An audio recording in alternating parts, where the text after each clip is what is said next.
Assalamualaikum warahmatullahi wabarakatuh.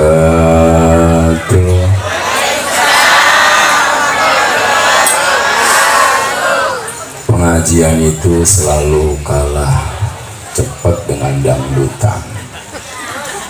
Kalau pengajian berubah pengen duduk di belakang, dan dangdutan pengen paling depan.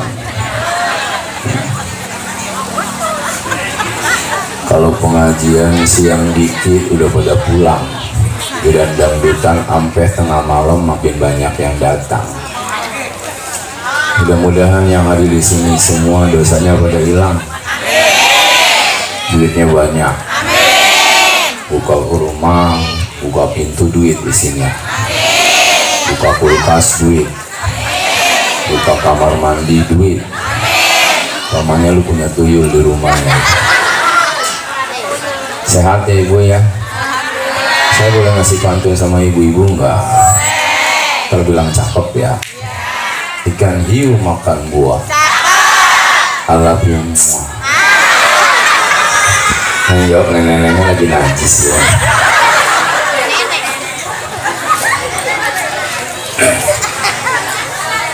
Alhamdulillah, alhamdulillah. Alhamdulillah wahidil ahad al-fadil samad alladhi lam yalid wa lam yulad wa lam yakul lahu kufuwan ahad. Asyhadu an la ilaha illallah wa asyhadu anna Muhammadan abduhu wa rasuluh. Allahumma shalli ala sayyidina wa habibina wa syafi'ina wa maulana Muhammadin wa ala alihi wa sahbihi wa barik wa sallim ajma'in amma ba'du. Qala ta'ala fil Qur'anil Karim, a'udzu billahi minasy syaithanir rajim, bismillahirrahmanirrahim. Wa ma arsalnaka illa rahmatan lil alamin. Sadaqallahul azim. Saya muliakan hormati para alim ulama, para kiai, para asyatid, para asyatidah. Wabil khusus Aibul Bait Bapak Raden Kakek Sultan, saya nyebutnya Kakek Sultan aja, yang alhamdulillah hari ini ke 54 tahun usianya, tapi masih kelihatan balita ya Bu ya. Mudah-mudahan Kakek Sultan panjang umurnya, sehat badannya, berkah rezekinya, sakinah keluarganya, dan manfaat ilmunya. Wabil khusus guru saya, orang tua saya, Mama Yali Ali Imron, Pangeran Bayi Al-Jakarta Al-Bantani, yang subhanallah saya dididik beliau, ditempa beliau untuk menjadi orang-orang yang sanggup menghadapi ujian. Mudah-mudahan beliau panjang umurnya, sehat badannya, murah rezeki, sakinah keluarganya, dan manfaat ilmunya. Para pimpinan pondok pesantren, pimpinan majelis taklim, guru-guru saya semua yang tidak bisa disebutkan satu persatu namanya, namun insya Allah tidak mengurangi rasa hormat dan ta'zim saya. Bapak-bapak, ibu-ibu, jamaah sekalian yang dimuliakan Allah. Bu, biarin panas juga nggak apa-apa. Mudah-mudahan yang kepanasan di sini dapat kipas angin surga. Biarin sempit juga nggak apa-apa. Mudah-mudahan yang sempit di sini dapat rumah yang lega di surga. Biarin yang makan diemin aja. Emang romanya kelaparan dari rumah. Biarin yang rebutan jeruk juga nggak apa-apa. Yang penting bagian gua nggak dikurangin entarnya. Bu, datangnya kita di sini kan duduk panas capek, tapi jujur datangnya di sini kan dasarnya cinta. Ibu teh cinta sama Nabi nggak? Orang yang namanya cinta itu nggak perlu ngelihat wajahnya, nggak perlu ngelihat perangainya, nggak perlu ketemu orangnya. Tapi orang kalau sudah jatuh cinta, ngedengar namanya aja sudah deg-degan dalam hati dan jiwa. Yang namanya cinta mah nggak perlu ketemu, lawang ngelihat sendal jepitnya aja udah bahagia. Betul tidak? Betul. Nah, ibu cinta ke Nabi nggak? Pernah duduk bareng Nabi? Pernah ngobrol sama Nabi? Pernah salaman sama Nabi? Tapi kenapa ketika diadakan acara Maulid Nabi, ibu berani gerah, berani capek duduk di sini? Itu karena dasarnya cinta. Mudah-mudahan cinta kita berbalas cinta kepada Rasulullah. Sebab Rasulullah lebih mencintai umatnya dibanding umat mencintai Rasulnya. Makanya Rasulullah Shallallahu Alaihi Wasallam cintanya 24 karat kepada umat-umat Rasulullah. Tinggal kita buktikan kalau Rasul sudah cintanya luar biasa, yuk kita balas cintanya. Dengan apa? Dengan cara memperingati hari kelahiran Rasulullah, mengenang seluruh perjalanannya, mengambil sunnahnya. Insya Allah hidup kita bakal berkah.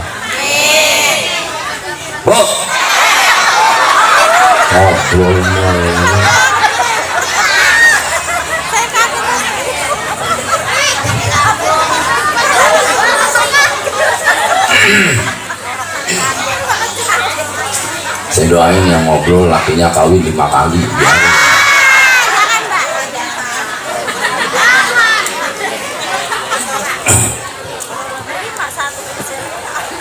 Orang hidup itu pengennya bahagia, betul tidak? Makanya ada satu doa ini ditunggu-tunggu sama jamaah. Apa nama doanya? Sapu jagat. Kalau kiai ulama sudah baca Rabbana atina fid dunya hasanah wa fil akhirati hasanah wa qina adzab. Jamaah senang nggak? Berarti tandanya acara mau berkat segera tiba. Sebab ibu-ibu, bapak-bapak biasanya doa nunggu itunya. Ibu pertanyaannya, Bu, kan semua orang hidup ini pengen bahagia dunianya, bahagia akhiratnya. Sok saya tanya, ibu teh bahagia nggak punya suami yang sekarang? Ini yang lain teraniaya romannya ini. Bahagia nggak punya suami yang sekarang? Bapak bahagia nggak punya istri yang sekarang? Berarti yang kemarin nggak bahagia.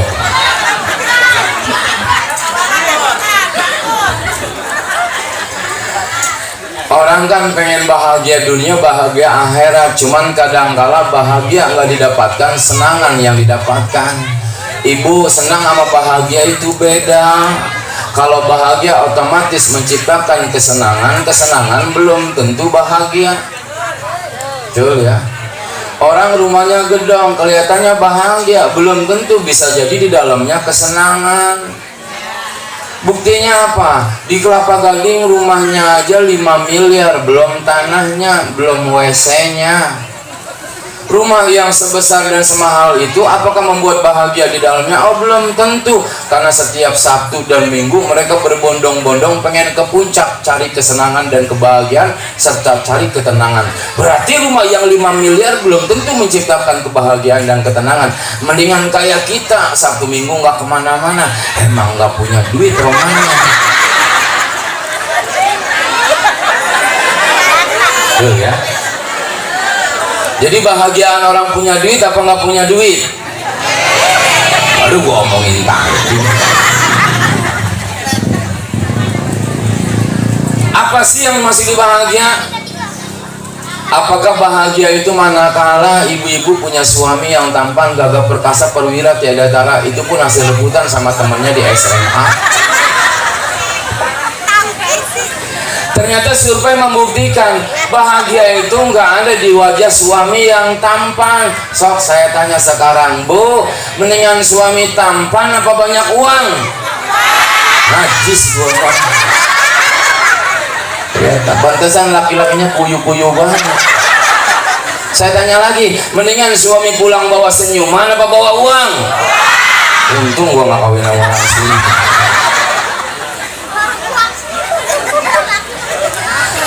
Apakah bahagia itu terdapat pada suami yang tampan? Survei membuktikan tidak. Karena biasanya kalau punya suami terlalu tampan sering timbul rasa curiga. Namanya teraniaya. Karena sekarang itu era globalisasi, semuanya serba gila, Ibu. Betul nggak, Bu? Orang jelek aja di TikToknya cakep, apalagi orang cakep. Makanya punya suami mah jangan terlalu tampan, kalau bakal rasa curiganya ada. biarin suami kita mah jelek, yang penting duitnya ketahuan. Betul ya Bu ya? Sebab sekarang malah begila Bu, sekarang ada WA, ada Instagram, ada TikTok, ada YouTube dan lain sebagainya. Dulu kita ketemu teman lama harus datang ke rumahnya, sekarang cukup ada di grup WA. Makanya sekarang mah kayak tadi aja enak banget. Kayaknya dimatiin, kalau nggak powernya disiram. Maaf bang, canda. Kasih kopi, sound system kasih kopi. Bu, zaman sekarang yang era gila itu nenek-nenek punya grup WA. Nama grup WA-nya angkatan tahun 45. Setiap hari pengumumannya innalillahi wa inna ilaihi rajiun, telah meninggal kawan kita. Sebulan tinggal adminnya doang. Bahkan sekarang mah era penipuan wajah tua dirubah muda. Saya pernah ditelepon sama jamaah, Ustaz, suaranya halus. Karena memang di HP ada penyaring suara. Bisa nggak ngisi ceramah di majelis saya? Bisa, karena saya suaranya halus, saya deg-degan jadinya. Pas saya lihat foto profilnya, la ilaha illallah, cakepnya bukan main ibu, bulu mata anti badai, gincunya aja merah merona, kayaknya gincunya awet, kalaupun orangnya ketabrak kontainer gincunya masih ada. Antingnya aja segede gabuan, jilbabnya nyatu kanan satu kiri, gue bingung bentuknya kayak apa. Karena ngelihat foto profilnya cakep, saya telepon balik, bahasa saya lebih lembut darinya. Saya bilang, alhamdulillah ibu, di mana majelisnya? Di ini Ustaz, di gang ini. Biasa datang, tenang ibu. Jam berapa acaranya? Acara jam 2 subuh saya udah datang. Karena foto profilnya cakep. Akhirnya acara jam 2, jam 1 saya datang. Dia bilang begini, Ustaz, nanti kalau datang kan belum kenal saya, ntar telepon saja, nanti saya keluar pakai baju merah. Saya bilang itu memang warna kesukaan saya. Sampai depan musola saya telepon, ibu mohon maaf saya udah di depan. Kok saya cepat amat? Kalau buat ibu mah dari pagi saya siap. Oke saya keluar pakai baju merah ya. Iya saya deg-degan ibu, muka saya pucat, mata saya nggak mau kedip karena saya pengen lihat yang baju merah yang foto profilnya kayak penyanyi India.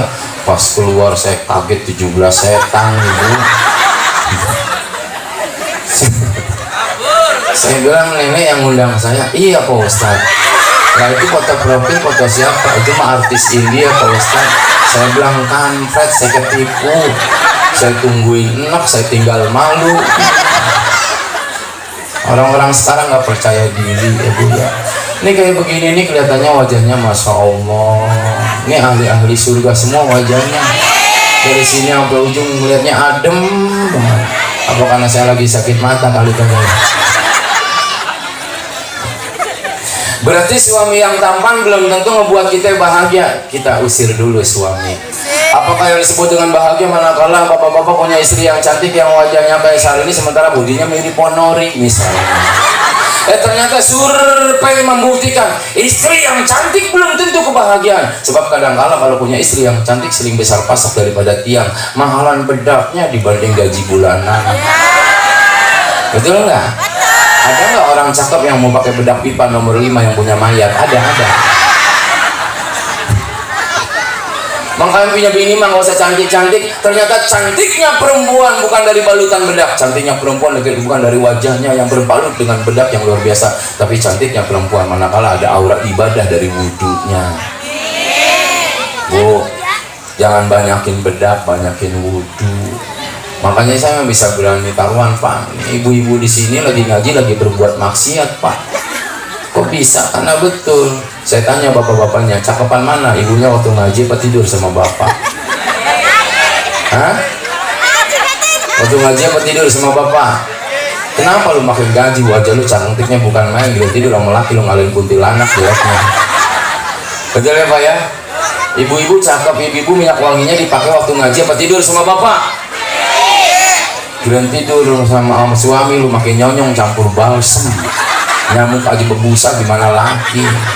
Betul ya, mulai besok dirubah, tampil di hadapan suami lebih cantik dibandingkan. Berarti istri yang cantik belum tentu kebahagiaan. Pak, bapak punya istri cantiknya kayak Syahrini, tapi tiap hari ngomel mulu, bawahnya pengen ngegedik nggak Pak? Dia biarin istri kita wajahnya biasa aja, tapi hatinya selembut surga. Bu, apakah yang disebut dengan bahagia itu manakala kita punya harta yang melimpah, mobil mewah, rumah yang megah? Ternyata survei membuktikan orang punya mobil mewah, punya rumah yang megah belum tentu bahagia di dalamnya. Sebab ukuran bahagia itu nggak ditaruh di rumah, ukuran bahagia nggak ditaruh di mobil, ukuran bahagia nggak ditaruh di cantiknya wajah, ukuran bahagia nggak ditempelin di tampannya wajah, tapi ukuran bahagia Allah taruhnya langsung di hati. Siapa yang hatinya bahagia, mau kaya mau miskin, dia tetap menyebut Allah. Siapa yang hatinya bahagia, mau susah mau senang, ada Allah di antara keduanya. Udah bahagiain diri sendiri aja, baru kita tularkan kepada orang lain. Bu, belum tentu orang kaya bahagia.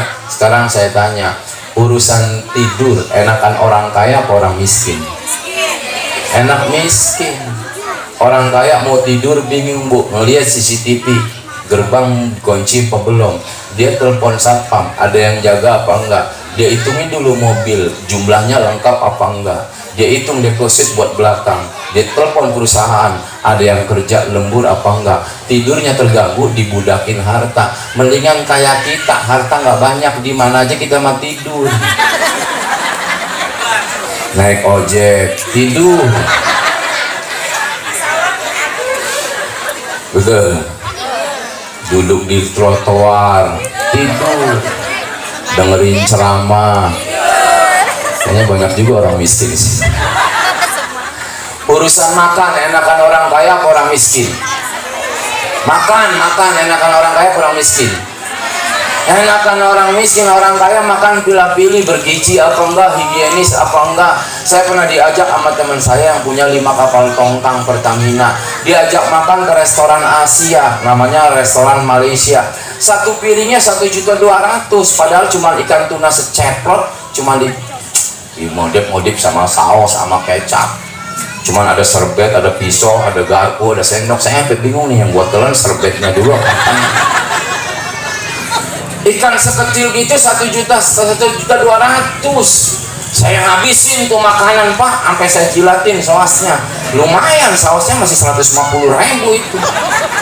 Tapi saya lihat teman saya baru mau nyomot dia telepon, lu jagain saham, baru mau nyomot dia telepon, itu deposit gimana, baru mau nyomot dia telepon, itu pajak mobil anu nggak dimakan yang 1,2 lah. Saya mau udah habis, nggak enak makannya orang kaya karena banyak pikiran harta. Lihat orang miskin makan di warteg pakai ditaruh, tapi diangkat ke atas ibu ya. Makannya mah tempe, kuahnya seluruhnya, kuah jengkol, kuah ini, sampai yang warteg gedek kan gitu ya. Ada cabai semangkok, cabai digerus, biarin mencret juga, yang penting balik modal. Pedas air belum turun, kobokan di tenggak, blepok, yang penting pakai bismillah, betul nggak? Berarti enakan orang miskin. Makanya orang miskin mah di mana makanan pasti habis. Nih kan di sini pisang kagak ada, jeruk tinggal nampangnya. Yang di sana jengkol ada nggak sisanya itu? Hah? Tapi insya Allah kata Imam Syafi'i, atau amus saleh dawaun, makanan yang ada di sini obat. Makanya makanan yang disediakan di saat pengajian, di saat ta'lim itu adalah obat. Makanya orang tua dulu mah kalaupun makan malam di pengajian nggak kena penyakit, yang ada obat. Cuman yang jadi penyakit yang masuk tas, itu bikin penyakit. Lah pulang ke pengajian tas semutnya banyak banget, dipikir ada gula, nggak taunya bolu kejempet Yasin. Kerjaan mama tuh masih gitu.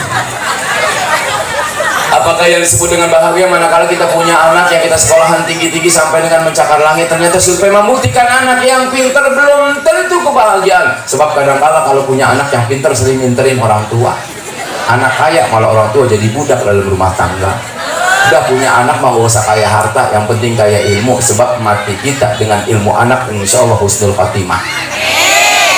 Berarti istri entar dulu, suami entar dulu, anak entar dulu, kemudian apa yang disebut dengan bahagia? Apakah kekayaan? Belum tentu orang kaya bahagia. Berarti kekayaan, jabatan, anak, istri belum tentu kebahagiaan. Lalu bagaimana menciptakan kebahagiaan? Lihat ala Rasulullah bahagia. Apakah Rasul orang kaya? Rasul mah kalau pengen kaya bisa. Gunung Uhud jadi emas, lautan jadi mutiara, tinggal minta. Tapi bukan itu hidup tujuan di dunia. Rasul berpuasa karena nggak ada makanan. Bahkan Rasul pernah ngeganjal perutnya dengan batu karena saking laparnya.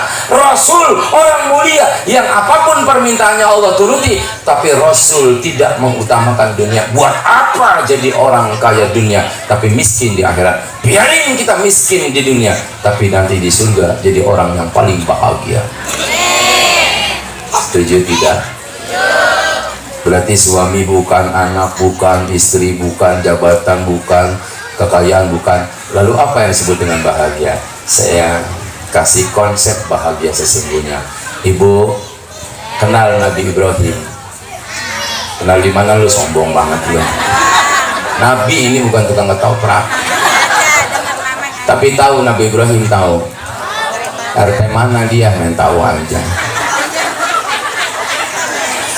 Nabi Ibrahim ketika mendapat gelar Khalilullah, ketika Nabi Ibrahim dapat gelar Khalilullah, malaikat bukannya nggak percaya tapi agak sedikit ragu. Sebab kata malaikat, wajar kalau Nabi Ibrahim mah ibadahnya hebat karena harta banyak, istri 2 cakap-cakap, anak 2, nabi semua. Maka kata malaikat wajar, tapi kenapa masih kasih gelar Khalilullah? Tapi apa kata Allah? Malaikat nggak diizinkan baca hati manusia. Jangan pernah lihat Ibrahim dari fisiknya, tapi lihat Ibrahim dari hatinya. Karena malaikat masih kurang percaya, maka Nabi Ibrahim dapat ujian. Ujiannya lewat mimpi. Mimpinya nggak jalan-jalan ke mall atau nyalek jadi kepala desa. Tapi mimpi Nabi Allah Ibrahim nggak tanggung-tanggung, suruh nyembelih anaknya Ismail. Bangun Nabi Ibrahim, dipanggil Ismail. Apa kata Ibrahim? Ya bunayya, ini arafil manam ani atbahuka. Wahai sayangku, cintaku, manjaku Ismail, semalam abah mimpi suruh nyembelih kepalamu. Apakah engkau terima wahai anakku? Tapi apa kata Ismail? Ya batikal matu maru abah, kerjain apa yang Allah perintahkan, penggal leherku, insya Allah saya menjadi orang yang sabar. Ternyata yang bikin bahagia manakala sosok seorang suami amanah, istiqomah dalam menjalankan ibadah. Kalaupun ujiannya sakit, suruh nyembelih anaknya, tapi kalau ini perintah Allah, maka seorang suami seperti Ibrahim mau melaksanakannya. Lah kita baru aja corona udah pada bubar ceraian semua. Lihat Nabi Ibrahim. Ternyata anak yang bikin bahagia Ismail. Anak yang bikin bahagia kita bukan anak jadi orang kaya, bukan anak punya jabatan, bukan anak punya perangai jadi artis, tapi anak yang membuat bahagia, yang mau menjaga harga diri orang tua. Itulah sesungguhnya anak yang bikin bahagia. Ismail jaga harga diri ayahnya karena dapat gelar Khalilullah, tapi mesti dipenggal kepalanya sebagai keyakinan para malaikat. Maka apa kata Ismail? Potong leherku wahai ayah, supaya harga dirimu sebagai Khalilullah tidak tercoreng. Tuh anak yang hebat. Tapi Ibrahim ini suami yang bijaksana. Dia laporan dulu ke Siti Hajar karena dia yang lahirin. Apa kata Ibrahim? Wahai istriku, semalam saya mimpi suruh nyembelih anak kita Ismail. Kan mamah yang ngeden yang ngeluarin. Papa mesti bergeneralisasi dulu dong. Kira-kira mama izinin enggak ini perintah Allah karena mama suruh nyembelih Ismail. Apa kata Siti Hajar? Ini tipikal istri yang membahagiakan.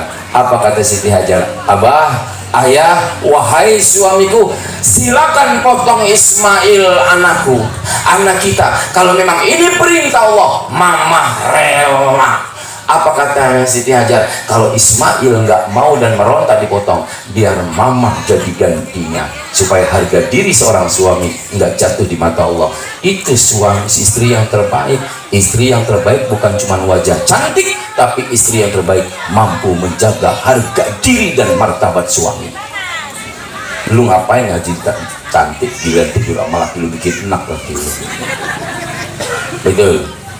Mulai besok kita praktekin Pak. Kita panggil istri kita. Assalamualaikum. Waalaikumsalam. Papa ada apa? Semalam papa mimpi. Ini perintah Allah. Suruh gedik kalau lu pakai martil. Lu terima perintah Allah apa lapor polisi? Berarti bukan istri soleh. Aturan sodorin pala ibu, mama siap, cuman jajal sama papa dulu keras apa enggak martilnya gitu. Berarti lihat, tipikal anak yang bahagia adalah Ismail, tipikal suami yang bahagia adalah Ibrahim, tipikal istri yang paling membuat bahagia adalah Siti Hajar. Maka kalau keluarganya seperti keluarga Nabi Allah Ibrahim, pasrah dari atas perintah Allah, itulah yang disebut sakinah mawaddah warahmah. Makanya kata Nabi, kenapa kau harus baiti jannati, rumahku surgaku? Kenapa enggak diwani jannati? Kenapa enggak kantorku surgaku, perusahaan surgaku? Tapi yang Rasul katakan baiti jannati, sebab ibu di rumah itulah gampang menciptakan surga. Ibu pagi-pagi suami mau berangkat kerja, ibu sodorin 1 gelas air putih, sama derajatnya dengan 100 kali sholat sunnah. 1 gelas 100 kali. Habis pakai kaos kaki 1 gelas lagi 200 kali. Pas pakai sepatu sodorin 1 gelas lagi 300 rakaat. Sodorin lagi pas mau jalan 1 gelas. Nanti pas mau keluar rumah pakai ember biar 10.000. Insya Allah pahala lu banyak, suami ngambang.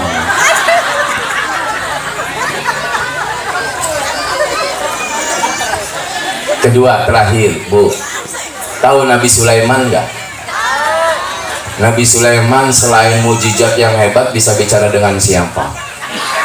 Bisa bicara dengan, tapi ada kehebatan Nabi Sulaiman. Nabi Sulaiman diizinkan sama Allah jadiin angin sebagai kendaraan. Makanya Nabi Sulaiman mah kalau mau umroh mau haji nggak perlu naik Lion, nggak perlu naik Garuda, nggak perlu naik Saudi, cukup panggil angin ya rih, terbang sama angin kemana-mana. Tapi Nabi juga seorang manusia. Ketika Nabi Sulaiman ada di atas angin, ada perasaan sombong sedikit doang, merasa hebat dan melihat dunia kecil dari pandangannya. Tapi langsung Allah jatuhkan, karena Allah tidak mengizinkan seorang nabinya sombong. Apakah Nabi Sulaiman pas dijatuhin sama Allah dan gak boleh lagi ngendarain angin, Nabi Sulaiman ngambek? Baru nyong salah sekali udah disalahin. Oh enggak, Nabi Sulaiman gak ngambek, Nabi Sulaiman bahagia. Ini yang disebut dengan bahagia. Ketika Nabi Sulaiman dijatuhkan dan tidak boleh lagi ngendarain angin, Nabi Sulaiman bahagia. Apa dasarnya Nabi Sulaiman bahagia? Kalau Nabi Sulaiman alaihissalam kagak ditegur sama Allah dari sedikit sombongnya, maka berapa kesombongan yang Nabi Sulaiman ciptakan. Tapi ketika ada teguran dari Allah, dijatuhkan Nabi Sulaiman bahagia, karena Nabi Sulaiman tidak lagi menciptakan kesombongan. Yang kedua, ibu, roda itu berputar, kadang di atas, kadang di bawah, kadang sisi kanan, kadang sisi kiri. Itu mah urusan Allah. Ketika di atas jangan lupa sama yang di bawah, ketika di bawah tetap doa sama yang di atas. Dulu kaya bisa jadi hari ini miskin, dulu gagah bisa jadi hari ini dijatuhkan menjadi lemah, dulu punya jabatan bisa jadi hari ini cuman hamba saya. Tapi kalau putaran rodanya itu dari Allah, terima aja, sebab Allah teh maha tahu siapa yang mesti dikasih kekayaan, siapa juga yang mesti diuji kemiskinan. Kenapa ibu-ibu sini nggak dikasih uang 3 miliar? Jangan dengan 3 miliar, 1 juta aja lu nggak ada yang ngaji. Betul. Makanya ketika dapat ujian mestinya alhamdulillah, sebab kenikmatan yang paling indah adalah ujian. Dan ujian yang paling dahsyat adalah kenikmatan. Sebab orang biasanya kalau diuji mah Allah diingat. Coba orang sakit sama orang sehat, urusan minum doanya banyakan mana? Orang sehat minum belum tentu pakai bismillah, tapi ketika diuji sakit dia minum, jangan kata bismillah, Al-Baqarah dibaca, ayat kursi, doa nur buat, sampai minta ludahin sama kiai iduan, kiai yang bengek ya, kiai diludahin sama kiai, cuy, diminum pagi siang, innalillahi. Nah, ketika kita dijatuhkan sama Allah, diuji sama Allah, seharusnya bahagia. Sebab biasanya ketika Allah menguji hambanya, itu bentuknya sayang, Pak. Allah menguji hamba bentuknya sayang. Di Tasikmalaya, di Sukabumi kemarin, sebelum diguncang dengan gempa, nama Allah jarang disebut, Pak. Nama Allah jarang disebut, Bu. Ketika Palu sebelum tsunami, banyak orang berbuat maksiat. Ketika longsor belum dijatuhkan, gempa belum dibelah tanahnya, orang masih belum menyebut asma Allah. Tapi ketika tanah digetarkan, laut ditumpahkan, gunung diletuskan, longsor tanah dihujankan, baru mereka nyebut Allahu Akbar, Allahu Akbar. Bahkan yang lagi main judi aja ketika itu nyebut Allahu Akbar, malaikat mengepakkan sayapnya dengan gagah berkata, kemarin kemana wasia goblok. Apakah harus dengan ujian dulu baru kita menyebut asma Allah? Apakah kita dikasih miskin dulu baru kita nangis sama Allah? Apa harus dikasih sakit dulu baru Allah disebut? Bu, ujian itu bentuk kasih sayang Allah. Maka orang-orang yang menjadikan ujian sebagai kenikmatan, itulah yang disebut dengan kebahagiaan. Punya suami gajinya kecil, alhamdulillah. Tiba-tiba pulang bawa duit 100 juta, subhan. Tapi kata suami begini, Neng, gaji papa mah cuma 5 juta. Ini yang 100 juta dari bos, karena uang korupsi ketahuan sama papa. Makanya papa dikasih 100 juta buat uang tutup mulut. Ini mah terserah mama, mau diambil silahkan, enggak juga nggak apa-apa. Cuman kan kita tahu, Ma, kalau uang haram itu nggak bakal berkah. Nih yang halal 5 juta, yang haram 100 juta, dua-duanya duit papa. Kira-kira ibu yang ambil yang mana? Ini penyakit nih. Kan tadi lakinya ngomong yang 100 juta uang yang haram, nggak berkah. Yang lu ambil yang mana? Gue nyesel ceramah di sini. Lagi di hadapan para kiai juga nggak ada taubatnya, lu masalah hartanya. Bu, misalnya ibu ngambilnya yang 5 sambil berkata sama suaminya begini, Pak, jujur Pak, mendingan 5 juta yang masuk ke dalam rumah. Mama mah nggak pengen cari banyak, mama mah pengen cari berkah. Buat apa kita kaya di dunia tapi sengsara di akhirat? Pak, mama mah jujur, nikahin papa tuh bukan karena hartanya, tapi senyum dan perangai papa yang begitu baik budinya. Cakep. Kata suaminya begini, gua juga tahu, Neng, yang 100 ini yang haram, 5 yang halal. Gue juga nggak bakal ngambil. Cuman gue pernah dengar Ustaz ceramah, kalau Allah itu maha pengampun. Kata Allah, ini Ghafurur Rahim, aku tuh maha pengampun lagi maha penyayang. Ma, Fir'aun aja kalau seandainya belum kejeblos ke lautan, dia sempat memanggil Allah taubatan nasuha, sebanyak apapun dosa Fir'aun dimaafin. Cuman sayangnya Fir'aun sombong, kagak mau taubat. Kalau kita makan orang pengen taubat, misalnya nih nih yang 100 kita ambil, entar malam kita tahajud dah, gua yang imam, lu yang doa dah, sampai nangis juga kagak apa-apa. Bahkan lu mau nangisnya cakep buat nyentuh dinding langit. Ya, jadi gini nih, Allah maha pengampun. Gak apa-apa kita ambil yang cepek, gak apa-apa. Ntar malam kita bertobat. Goyang gak hati lu? Pasti lu ngomong begini, saya sering dengar penceramah ribuan, Pak. Cuma ngomongan papa ini yang sekarang masuk ke hati apa tembus ke belakang. Ya udah Pak, kita ambil, ntar malam bertobat dah. Pertanyaannya, apakah setelah 1 detik ambil yang 100 juta ibu bakal hidup lagi?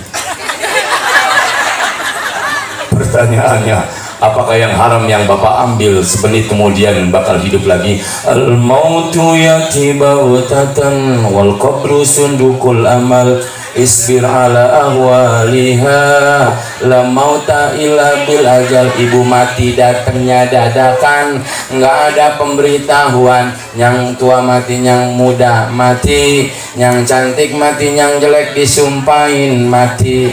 Pejabat mati, rakyat juga mati, yang sehat mati, yang sakit mati. Nggak bisa ditungguin, nggak bisa dimajuin. Kalau hari ini mati nggak ada yang bisa nangkalin. Apakah setelah ambil 100 juta hidup bakal hidup lagi? Maka jangan ambil yang jadi mudarat dalam keluarga. Ambil yang halal tapi berkah dibanding yang haram kita ambil dalam kintayan kematian.